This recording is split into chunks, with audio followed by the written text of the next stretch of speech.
The Queer Family Podcast. Well, hello there. My name is Jamie, and I am the host of the Queer Family Podcast, the show all about family, but with gay, as we like to say. The point of the show is, and always has been, to highlight LGBTQIA plus families, letting the whole world know that despite the fact that we work very hard to create our extremely intentional families, we're just like every other parent out there, trying not to yell at our kids when they still haven't put their shoes on and we are already 25 minutes late for school. The struggle is real. Am I right? I go in depth with weekly LGBTQIA plus folks and some allies on how they built their families and how they show up in a world that wasn't necessarily designed for them. We laugh a lot, we cry a little, we learn a lot, and through our stories, we illustrate the undeniable fact that love is in fact love, and love makes a family. I hope you tune in, and if you like what you hear, you subscribe, rate, and review wherever you get your podcasts, and make sure you're following us on Instagram, Facebook, TikTok, and YouTube, where you're going to find some video episodes as well. Tune in. Happy listening. I'll see you soon. Love is love on the Queer Family Podcast. Love is love. What's next week's list going to be? It's funny that you asked me that right now because I'm looking at my list, realizing that I didn't think of one. So what we should do next week is something gayer. Top 3 reasons I should fire Gavin from the podcast. I mean, top 3. How will you be able to narrow it down? And this is Gatriarchs.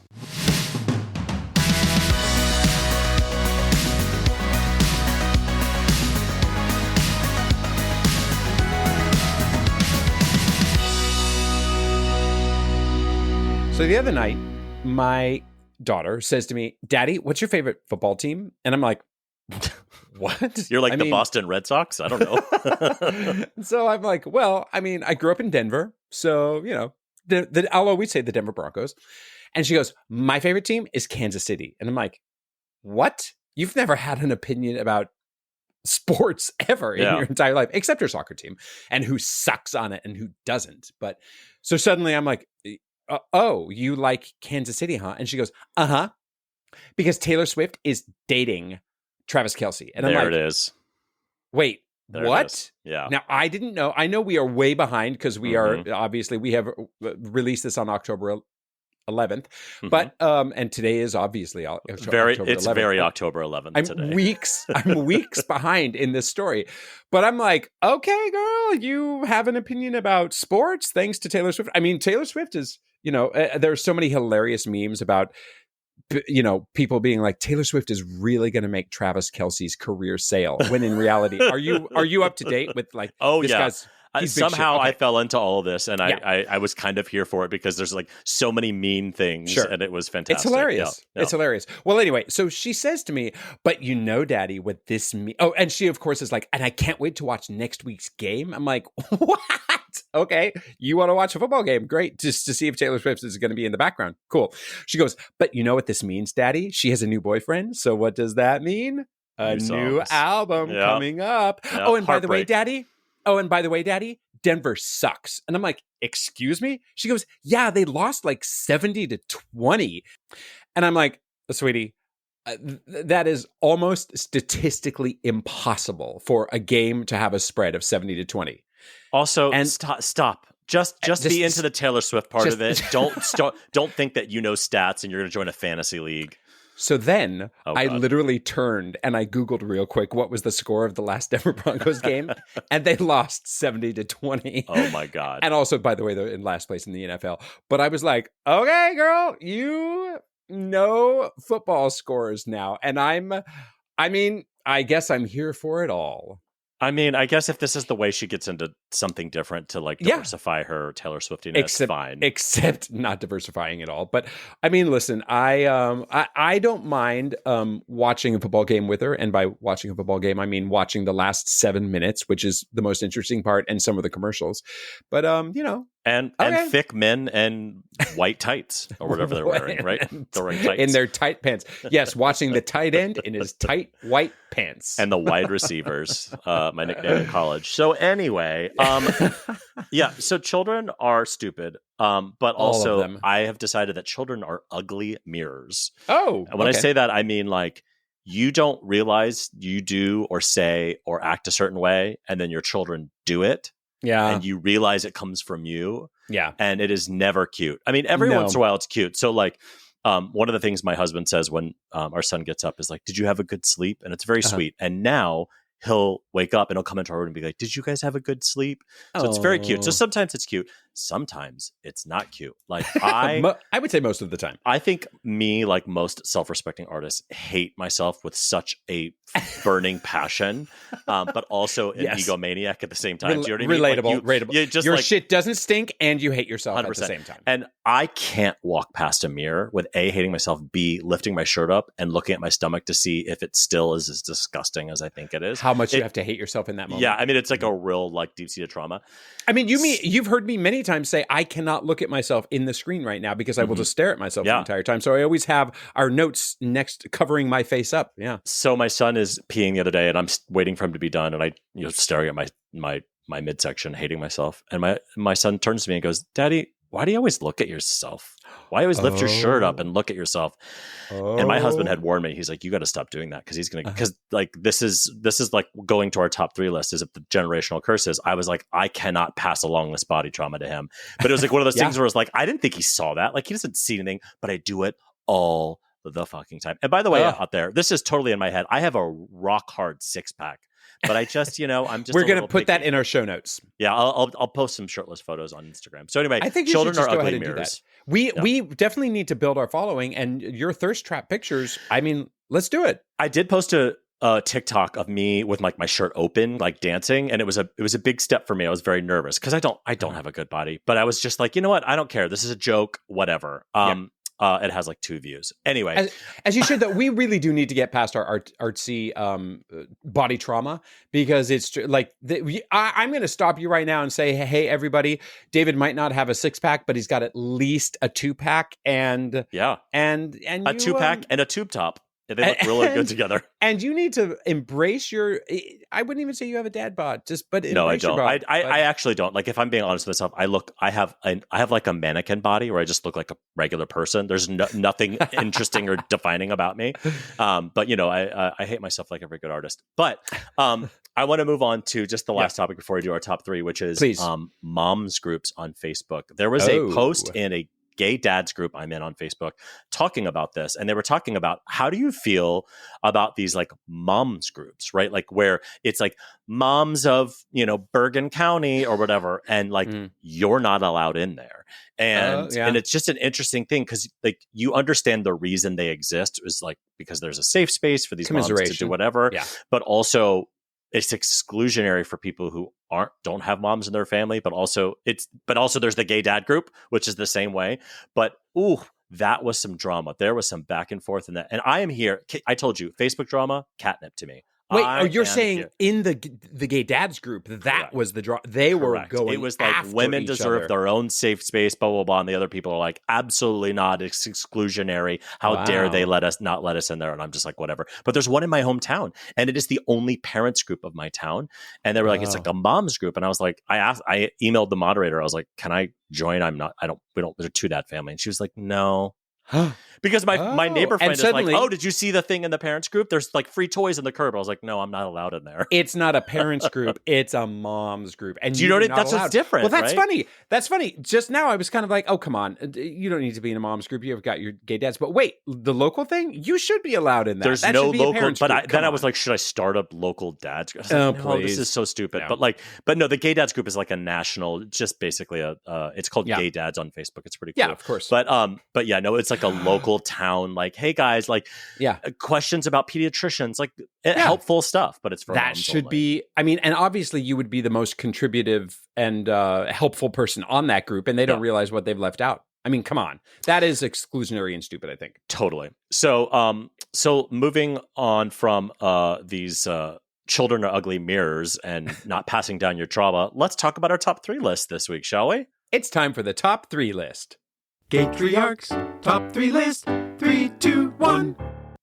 I love that song. So this week is my list, and it is top 3 unserious generational curses you are breaking. This is a TikTok trend that happened last month, but we are always behind. You and the TT. All right. I love a TT. I wish I had studied that. I bet my list would be a lot better, but I'm ready. That's okay. You're usually a disappointment in all areas. Absolutely mediocre. So number 3 for me, unserious generational curse, gift giving for Christmas and every family member for birthdays and Christmases and everything. Oh. Me and my friends, like my inner circle, we don't really get each other gifts anymore. Like we'll maybe go out for dinner for a birthday, or we'll do like a fun thing or whatever, but like the nonstop gift giving for everything, for every uncle and aunt and niece and nephew and cousin. No, we're breaking that. But you know people who do that still? My family still does that. Oh, wow. Well, good for them. That's very generous. But we have I mean, it would be like 25 people I have to buy for. I was like, no, we're breaking that. Number 2, there are things that we don't talk about. I'm breaking that. Religion, politics, all of that kind of stuff, sex. Like I grew up in a family where there are just some things that are unkind that we don't talk about. And let's just, people get very upset. Let's just not talk about them. No. But are they unkind, or they just lead down a path of family religion, destruction? Politics, that stuff leads to arguments. But I think that's important. I think the more you cap that, the more probably anyway. So I'm breaking that curse. And number 1, the unserious generational curse I am breaking is finish what's on your plate. Oh, good.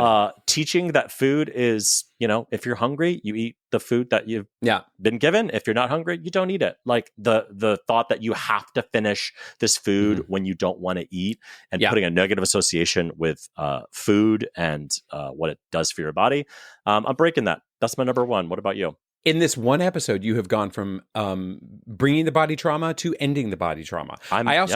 I also bet one thing that you would like, one unserious generational curse you'd like to stop is me interrupting your top 3s. But hey, I want to converse with you. Put that down. So for me, number 3 is cleaning the house. Now, what I mean by that is, it's not that we don't clean the house, but my mom had house trauma, frankly, that nobody was allowed in the house unless it was absolutely immaculate. And frankly, we didn't have an immaculate house. I'm not saying it was dirty. It was just kind of messy.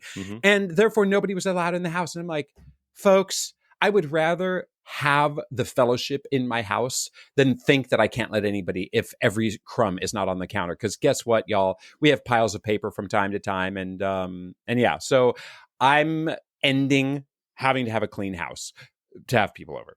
Number 2, combed hair. Like, whatever. Well, I can kids. tell you've given up on that pretty dramatically. Whatever. Well, for my kids, it's like, if you don't want to comb your hair, frankly, I don't care, because we don't live in a slicked down, world anymore. And I had so much trauma about having the right haircut when I was a kid, and my mom just always was like screaming about me looking like the perfect little kid, and I didn't want to look like the perfect little kid, especially in middle school. So I'm like, you know what? Cut your hair however you want. I don't want to have this drama. And number 1, pretending to have my shit together. I mean, that's what Gatriarch's podcast is about, right? It's like we have to end ourselves, disassociate ourselves from thinking that we have all of our shit together. Because I came careening into this recording just now, not having my shit together. So, Gavin, that was actually a really well thought out, good list for you. I'm surprised, and I'm proud, but mostly surprised. I feel abused. That was a really good list. That was good. What's next week? For next week, I want to hear from you the 3 things you hope your kids fail at. You're so mean. Keeping expectations low, baby. Our guest this week is a sexual health and wellness expert, anal surgeon, and a co-founder of Future Method, a science-based sex care brand that was developed as a result of the issues he saw with his patients at his private practice, Bespoke Surgical. He's also a dad. He's the dad of twin boys, and now he can finally say that he's made it by being here on this stupid little podcast. Please welcome to Gatriarchs, Dr. Evan Goldstein. Thanks. All right. Thanks for having me. Thank you for joining us, Doctor. Thank you for joining us at 9:32 a.m. on a Monday. I don't know what we did to deserve this, but thank you. You know what? I was about to say welcome to the very first doctor who's actually demeaned themselves, but I don't think you are the first, actually. But you're the first gay doctor of twins, I would say. So thank you for being our first of those. Yeah, and you know what? I've been a fan of yours for a long time. So I found you. I don't know if we talked about this, but I am obviously listened to Savage Love like every well-respecting gay man, and that show absolutely changed my life. But like I've heard you a couple times on the show, and I just absolutely love the weird kind of perfect puzzle piece you have created, which is like I am this expert, I'm this wellness expert, this doctor, but also I am absolutely unafraid to say all the things that maybe people are afraid to ask or do or say. And I feel like that's really important because there's this weird shame aspect to, I'm sure, health that you can tell us about, but also just being a gay man and being a gay parent that you just sometimes are afraid to say the things. And, you go through your Instagram or whatever, and you're holding all kinds of butt plugs talking about the best ways to use them. And I wish every doctor had that Instagram. Well, I think it winds up just being there is still, unfortunately, so much stigma and taboo associated with not only gay sex, but anal sex in particular. And so you have to have this hokey, fun type of environment to really just allow people to say that sex is important. Whatever sex that I engage in is important. And especially as dads and kind of working with your partners to try to figure out, well, sex is important. And how do we kind of figure out what that is and redefine that, especially as the stages of parenting continue on and on and on. But that's the thing is I think we as gay men have historically had to like pretend that we were the same as straight people in order to kind of get granted access into certain straight spaces. And I feel like parenting is one of those things where we kind of like we hide that the sexual part of us to be like, we can be parents too, in a way to kind of sneak in the back door, metaphor. There's the metaphor there. So but, to speak. But that's what I so love about you and your stuff. And this is why we created the show, is that we as gay men also are sexual beings while we can also be parents at the same time. And that feels like in conflict in a weird way. And maybe that's my own baggage, but that's why I so appreciate this. So let's get into it. Yeah, I want to know, it seems like you have a whimsical approach, you have a fun approach, you have a lighthearted approach. Have you always been in your whole life the opposite of anal retentive? Wow. No, actually, I am still so anal. It must just be the character that I'm playing. Yeah. I just think that, I always thought of how would I want to be treated, especially even if I'm at a doctor's office or a dentist's office and I'm waiting forever. I just have no patience for that. It's like, why is my time better than your time? Why is my time more valuable than your time? And I kind of said, well, how do we think of what I want to do on the anal perspective, but how do I deliver that care in such a way that destigmatizes, takes the taboo out? From an environment perspective, the second you walk in, it's just a little bit more of like, bring it down. Like, it doesn't need to be to that degree to allow people to feel comfortable. I'm on time. I want to respect your time. I give you my email, and there's this communication because I already know I have so many barriers that need to be met even before they step foot in there. So how do I kind of use that to create an environment that just makes sense? Well, Dr. Goldstein, your time is more valuable because you are a medical doctor and I have a degree in musical theater from Florida State University. So your time is more valuable than my time. Very true. Very true.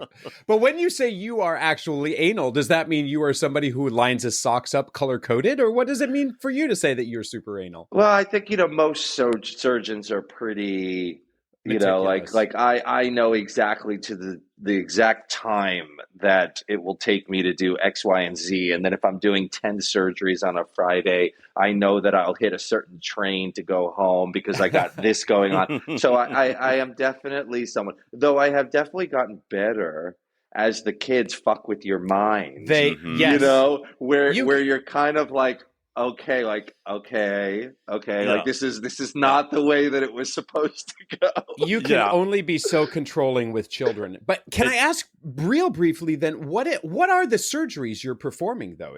Can you just give us an overview of what is it you do under the knife? So Bespoke Surgical really came out of a practice of a thought. I was actually with Andy, my partner, in Central Park, and I said, what happens if people get injured sexually? Where do they go? What about people that can't bottom and really want to medically, mentally and socially? They're like, I want to bottom. Like, this is something that's really important to me, but yet functionally they don't have the capacity to do that. And Andy was like, oh, fuck, no one cares. They'll just go to the doctor and even if they're gay or straight, who cares? And I was like, well, hold on a second. First of all, I do think people care. I said, and second of all, I don't think that doctor is there. I don't think that they've actually invented that doctor. I said, I think I want to do that. And that was about 16 years ago. And, I had to train myself. No one, even in colorectal surgery and in anal surgery, nobody was doing this stuff. Nobody was thinking outside the box, literally, of saying, hey, this is something beyond shitting.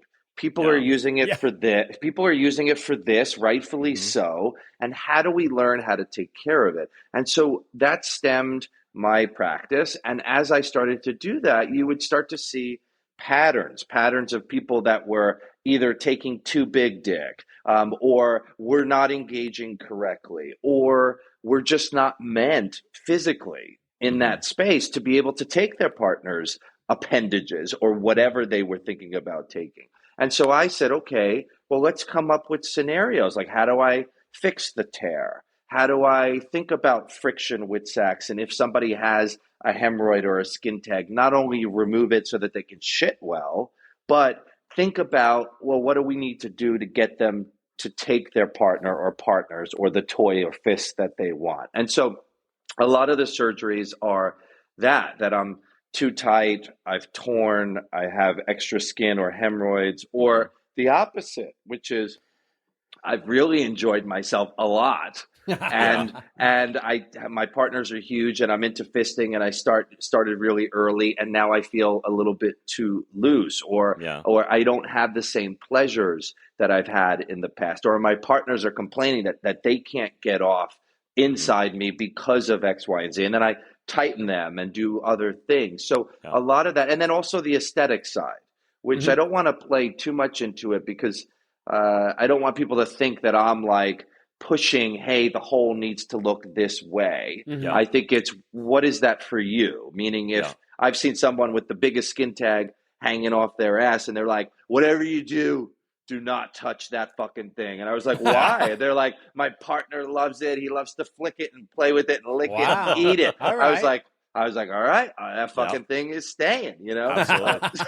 And also the value that you provide to people who would medically be more damaged by just shutting their mouth because they're too embarrassed to tell their doctor whatever happened. You know what I mean? They're like, I'm just going to live with the pain or the blood or whatever. You're providing that outlet to those people who would maybe have real damage to themselves by just shutting their mouths, which I think that's what's so important about what we do here, like with you guys, because the problem is that I did a study very early on in my career and I found out that 92% of even gay doctors will not talk about gay sex. Now that's huge. So it was like, well, wait a second. If we're fearful of talking about it, if the doctors aren't going to bring it up, how am I going to get clients? And so that was what really spawned the PR side of this, was to say, all right, how do we become really important socially? How do we look at social media and how do I use PR and how do we podcast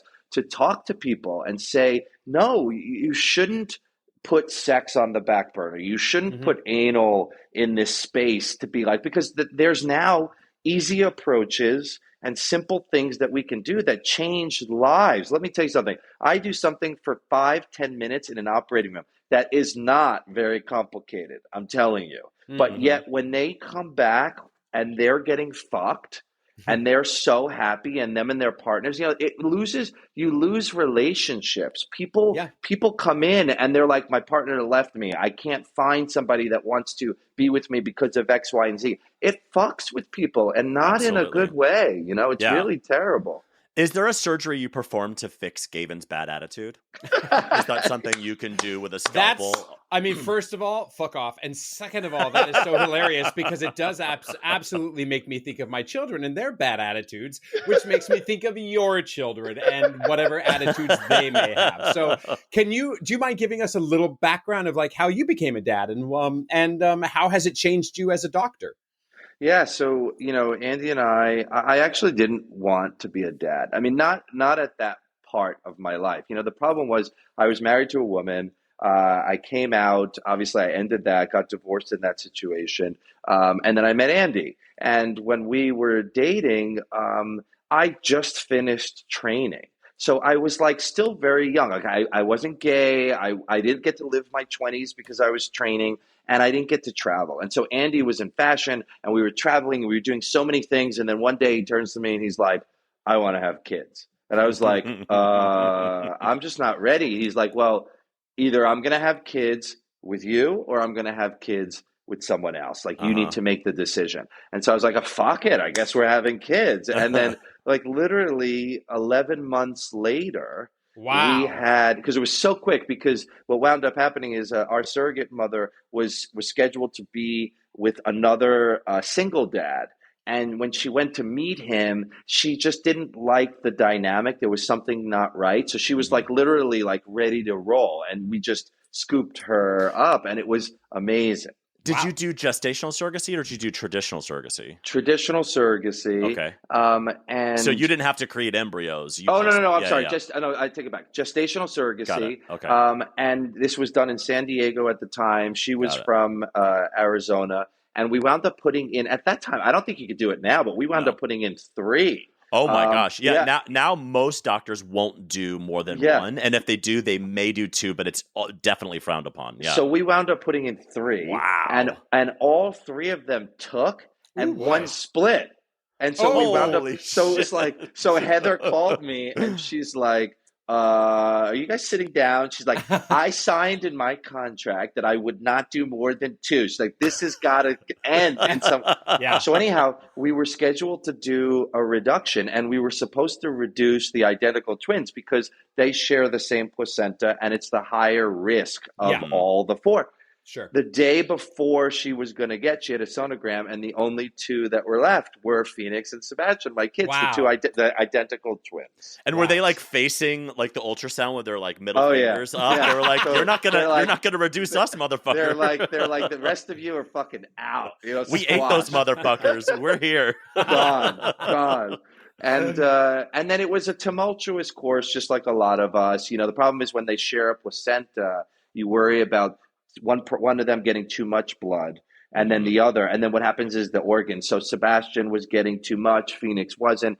Phoenix's heart was potentially having some issues. And then this is a crazy story, but so it was the year of the dragon, but it started at the end of January. And Andy is Taiwanese and obviously full into we need dragon babies. So obviously. Now, Now, Heather was on bed rest, and we knew the kids, it's twins and boys. We know they're going to come early. So we said to her, so Andy said, all right, I will give you something extra, ching, ching, ching, if you keep the babies in for the dragon. You're the dragon. So hilarious. So on Monday morning, literally Sunday night at 12:01, Monday morning becomes the year of the dragon. Oh my God. She calls us and she says, I've been feeling these pains from Friday.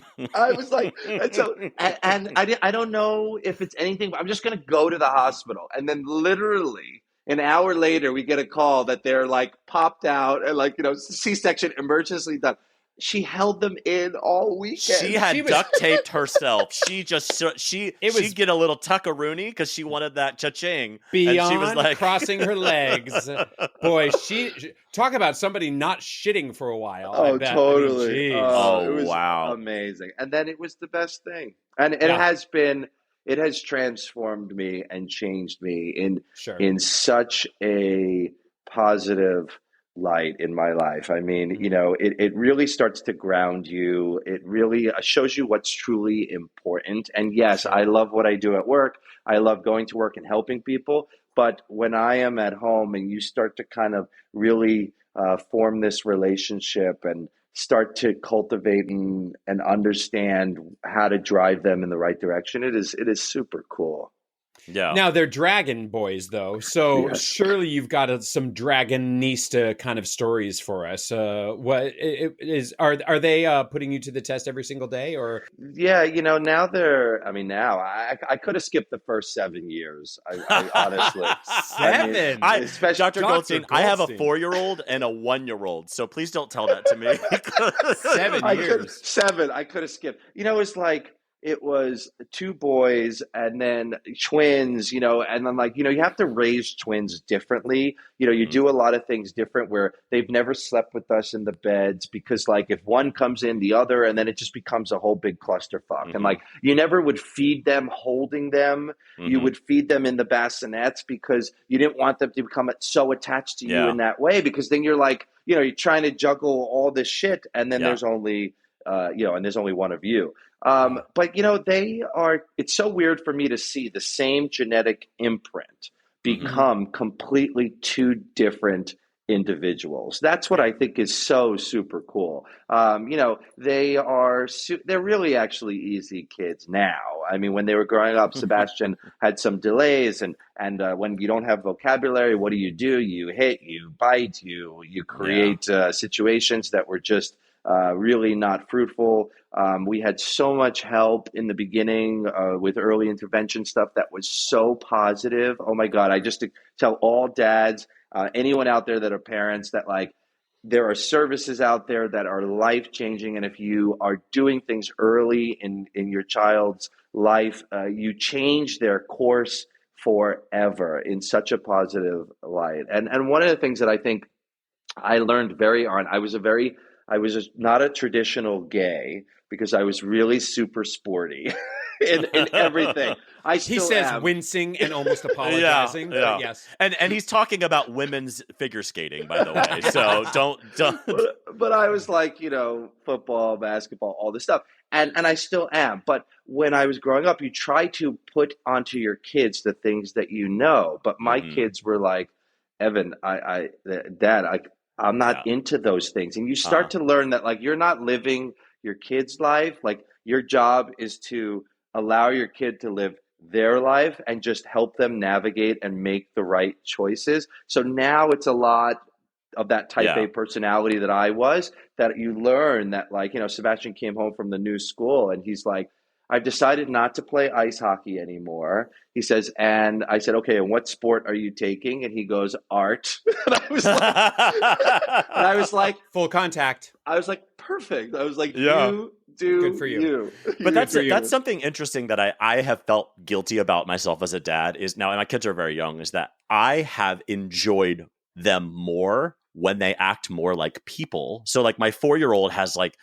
ideas and he draws cool things and I find myself enjoying that a lot. But when they were like infants, I remember times just being like, I think I'm supposed to love you more. Not that I didn't love them, but I didn't enjoy them. Totally. You know what I mean? Like I would just sit there in the middle of the night with this 8-month-old who was beautiful and I would protect at all ends. But I just was like, I felt guilty that I didn't feel that like, it's buddy, it's so wonderful. But I'm starting to see that. I know, but I'm starting to see that grow now at with my 4-year-old. The 1-year-old, I'm like, get out of my life. But like, you know, the 4-year-old, I'm like, I see it now, and I think that's part of it is that they become more actual people that you can have that back and forth with. So, Doctor, given that you have boys and David has a boy and I have a boy, do you suppose that your household is particularly well programmed to have fart and poop jokes and piss everywhere? Piss, dude! I was everywhere. I was just reading with Sebastian, and like, you know, we're reading, and he just like farts right in the middle of it's like dude, like we're having a moment of reading, and like now it just stinks like eggs in the morning. I was like, And that's the height of comedy, right? He thinks that I have perfected comedy at that bit. Yeah. And we have so many boys in my house, literally. Yeah. So we have the two boys, Phoenix and Sebastian. We got Andy, my partner. We have an au pair. We've had au pairs in our lives for 4 years, and they're always got boys. So there's them. And then we have a dog that's a boy. So it's like every single person in the house, except for Hannah, who's been with us forever. She's the only girl, but she could definitely pass for a boy at times. Well, yeah, we there are times that hey, I'm all about a good fart joke and a good poop joke and whatnot too. But I find myself being anal retentive at the dinner table when I'm like, can you just not lean over, lift a cheek, and rip one at the dinner table? Can't Please. you just go excuse yourself? Limits. And just, it's just, I don't need that. It's amazing the things that come out of your mouth that you were like, I didn't think that sentence needed to be together. Yeah. Like my son is uncircumcised. My husband and I are both circumcised. And so it is somewhat new and, experience for us. And I didn't know that I would have to say the phrase, Emmett, please stop putting toys inside your foreskin when it's bath time, because he will put like a little like G.I. Joe. He'll figure out a way to get his foot in there, and then he'll like run around laughing hysterically with it. And that's a conversation I didn't know I was going to have with my children. Well, we have two. So our two boys are not circumcised. I was born into a Jewish family. Andy's from Taiwan. Taiwanese, most are not circumcised, and I just felt like natural for me was. Absolutely, how we wanted to go. But, it gets to become an issue, especially like my kids go to Jewish camp for the summer and everyone there is circumcised. And so I just remember one time when the kids were younger, I see Sebastian in the bath taking the toy scissor to his foreskin. Okay. And I'm like, what the fuck are you doing? And he was like, well, I go to I think he was in preschool or whatever it is. He's like, mine is so different than others. It's not the same. And he's like, let's take it off. Why is this like this? And now they're in school with others and they see, and it has not been an issue. But I was a little mortified. Thank God it was like one of those like ones that never really work. Yeah. Oh my God. So I'm curious, because this is something I've been experiencing. Have you learned anything about sexuality by watching these boys grow up and being a dad that you didn't know or think of before? Well, we talk a lot about the vagina. I mean, I'll tell you that much. I mean, I've been in there a couple of times, and I haven't been in years. Okay, and when I have a female patient, we cover the vagina. It's like I don't want to see it. I don't want to talk about it. But so now I have to go back and relearn and retouch. They talk about sex very early. My kids are 11, and when in 10 years old, they were in sex ed and learning and talking about things. So, you really have to break it down for them to understand. It seems like it gets younger and younger and younger in terms of the conversation. But it's interesting because they know what I do, but yet obviously sex ed doesn't go that way. Though they do talk a lot about pronouns and understanding, sexuality. And then they came back to we didn't realize you two are gay. You're like, you just figured this out, dudes? I was like, we need to get you in a better school. Yeah. I was like, I was like, yes. So, but I think a lot of it is evolving. We'll probably have to redo this podcast in some time to see where the kids have come into the light. So it's kind of interesting. So along those lines then of being your kids understanding what it is you do, can you share with us 2 or 3 things that you feel like you debunk most frequently at work, or the things that you hope people would most take away from their encounter with you? Yeah, I mean, I think, one of the main things is that people feel like they can go from nothing to dick. They feel like they can go from nothing to something big. And you have to think of anally, there's a couple of things. One is the skin is very thin. The muscles are thick, especially in guys. They're really thick. And so we're asking the 3 sets of muscles to open We're asking the skin to accommodate. And people think like, oh, I go from nothing to something, it's all good. And you're like, no, it doesn't work like that. What do we know? We know that there are three types of bottoms. The guy that you go over and he can completely open his hole, that's only a third of people can literally accommodate and do whatever they want.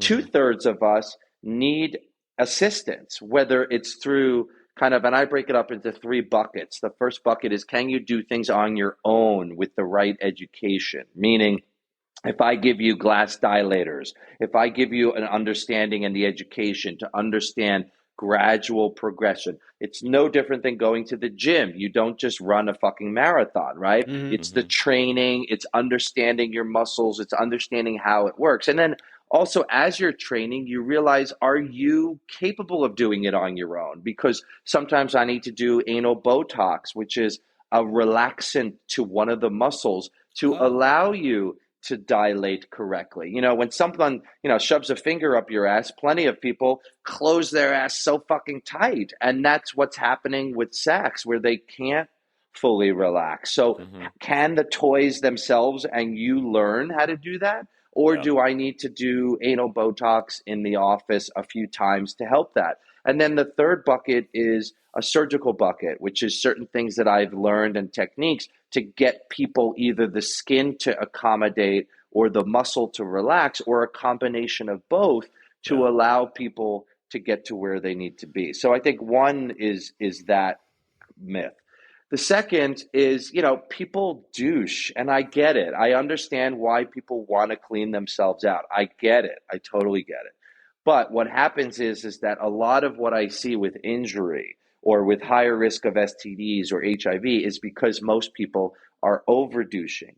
And that was the impetus of me starting a company called Future Method. And Future Method is bridging what I learned in bespoke surgical, bringing the science into sex to say, okay, people are going to do this regardless of what I say. They're going to take big dicks, they're going to take fists, they're going to love and they're going to overdouche. But how do we meet people where they are? How do we, instead of thinking, oh, you need to use condoms? Well, 85% of gay men don't use condoms. So how do we now say, well, okay, if you're doing this, this, and this, how do I come up with products or an education or tools to help you? And that was where Future Method came out. And so the first thing was to say, okay, we know that people are going to douche. Are they douching with the right solution? So the realistic picture is water or enemas are really bad for you. They strip the lining, they change the microbiome, they set the stage for bad things. So the thought was, okay, well, why don't we just come up with a solution that's not toxic, that you can use, and it doesn't do those fucking things. And so that was the first thing we launched with. And then we said, okay, well, we know people are over douching, so maybe we should make our bulbs even smaller than what they really should be. Well, why? Because then people are going to douche less, because we know that there's a correlation. The more people douche, the higher incidence of issues. So a lot of this was going into now figuring out, well, how do gay men specifically, but how do people that engage in anally take advice? And that's not easy, because gay men don't listen to you. No. Gavin hasn't listened to you in 20 minutes. It's amazing. And so anyway, I hear something. There's a flea in the air. they're like, oh, what the fuck does this guy know? He's like, I've been doing this way for all these years, and I'm totally fine. And you're like, yeah, bro. Why do you have 4 STDs a fucking year? But that's so important to remind people of, people who bottom or are interested in bottoming, is that there is the physiological aspect, which you're talking about with your buckets, and there's also the psychological aspect of you being comfortable and all that stuff. Let's move on to something that I fucking love about your Instagram, which is your partner walking out the door. That's all. If you don't, first of all, follow Dr. Goldstein, but he just will literally walk out the door in these amazing outfits, and that's what you get. And there's something so wonderful about it. Are you the person holding the camera? Most of the time, no. I fucking refuse, because we go to functions, and I am someone that I try really a lot to put my phone in my pocket and live the experience, right? Just live it. And then like later after, if I snap something or this and that, like try to give people a glimpse to what I just experienced. But that is not Andy. Okay. Andy is this like, wants to do this, and this is a premeditated, this is what's going to happen. And I was going to functions with him and I was his camera bitch. And I was like, I am not doing that. I was like, that is not me. If you want someone to film you, you need to bring someone to do that. Because I will not go. But no, so I do not film him doing all those things. But I do comment when he comes down the stairs of being like, fuck, this was not who I really married 18 years ago. This is a completely more morphed individual that, and as partnerships go, you guys know that it's not easy. And you change. Like I go in one direction and he goes in a different direction. And the common is the children and the household. And you have to be, even if I don't agree with a direction, it's not to say that I don't agree with where he wants to go right now. I'm just saying, but with that said, you have to be supportive of that. And I feel good that I'm giving him free reins to explore whatever he wants, just like I am with the kids. But it's not easy because there are times when he comes down that fucking stairs and I'm like, holy shit. I'm like, I am not going out with you like that. My husband says he heard somebody say once, like every relationship, there's a rock and a star. And he laughed because like I'm 100% the star and he's the rock. I think I know, Dr. Goldstein, which one is the rock and which one is the star. I am a Leo, by the way. Okay. So I want to end this incredible interview and the generosity you've given us by asking you a question. How did you earn your parenting merit badge? Oh, God. Like when was the moment you were like, I've earned this. So, all right. So I'll give you an example. So for me I had my second kid. I didn't feel like I was a parent yet. I had my second kid and she was maybe 3 weeks old. So we're talking 3-ish, 4-ish times a night. I'm up in the middle of the night and I got food poisoning and my husband got food poisoning and I had never had food poisoning before. I had thought I had food poisoning before. Oh, and then this time I got it. I was throwing up all night. And this baby needed to eat. And there was a moment, and I will never forget, I was sitting on this couch, this orange couch right here, and I was holding an infant who was crying and trying to feed her a bottle while I had a trash can next to me. And I was leaning over and puking while I was feeding this baby. And that moment I went, I fucking earned this. Yeah, I think that the first time that we traveled and we flew in a plane, and both the boys decided to puke not only on their entire outfit, and of course at that point, like we all the luggage was under the plane. Like we got really smart after that to like make sure that we had many different things, including one of those like spigots for them to puke in, because they still to this day they're almost 12 on every plane ride, depending upon it, will do it. But Andy never. I was the ass man, so Andy never changed diapers, right? And they would just shit. And when you have twins, you like one would shit, you finish that, the other shit, and then they would just go back and forth, and they smell it. It must be in the air that then they just shit all the time. So I think those are the scenarios where. But I think I'm still looking to get their parenting, their sticker of approval. Now that they're old enough, you know what I'm saying? I get it every once in a while when we send them to sleepaway camp and Phoenix writes a letter of being like how grateful he is to have experiences like this. You really start to, they just started a private school up here that's more campus-like. It's for 6 to 12. And Phoenix like stopped me and he just is like, I just got to say, like, thank you so much for doing what you do to send me to a place like this. He's like, this is the coolest thing ever. So for me, like you, I think that as they get to be more of humans where you can actually have a real decent conversation and experience their life with them and see it. Like last night we watched Forrest Gump and I haven't seen that in a long time, but at the end to see both of them just like moved in such a way that you hope you impart some wisdom for them and their lives. That to me is a really cool badge, you know? Lest we end this on a nostalgic note, I'm going to bring it back to poop just once again, because I am dying to know. Oh, here we go. Are you like a sommelier of your children's poop? Like, you must have a more profound understanding of what they've eaten and what not that than the rest of us do. I will say that they have never in their fucking life had diaper rash. I will say, look at that. I have perfected the approach towards cleaning whole like none other. It's unbelievable. Proud of you. What is your secret to avoiding diaper rash? I think that's imparting you're gonna have to wait. You're gonna have to wait because there's lots of things coming up that will give you that secret, so that you know how to make sure that not only your kid's hole, but your hole is as clean as can be.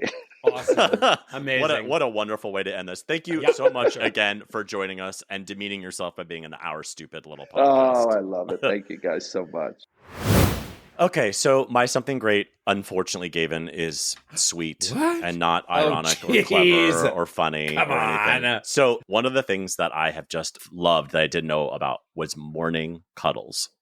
There's something about cuddling your kids in the morning versus like later in the day that just like their bodies are warm, they're extra snuggly, they're a little sleepy. And so in the morning when my son runs into because he comes in around 7 and he just climbs into bed, like that cuddle is it's like a cuddle versus like the rest of the day is like a C cuddle. You know what I mean? Yeah. So anyway, my something great this week are morning cuddles. That's very cute.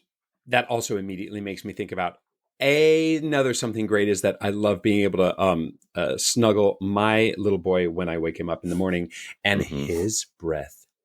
So gross. Because he has a retainer. Gross. In particular, he has a retainer, and it just that thing is disgusting. But my something great right now is we are in the middle of October, and God damn, do I love apple cider donuts. And just yesterday, we were in the midst of between soccer games between my daughter and my son. And my daughter was livid that we were dragging her ass to go watch my son play soccer.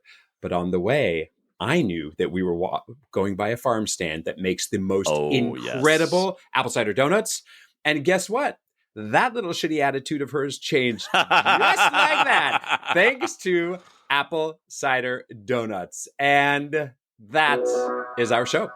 If you have any comments, suggestions, or general compliments, you can email us at gatriarchspodcast@gmail.com. Or you can DM us on Instagram. We are at Gatriarchs Podcast. On the internet, David is at David FM Vaughn everywhere. And Gavin Lodge is at Gavin Lodge on farmstand.com.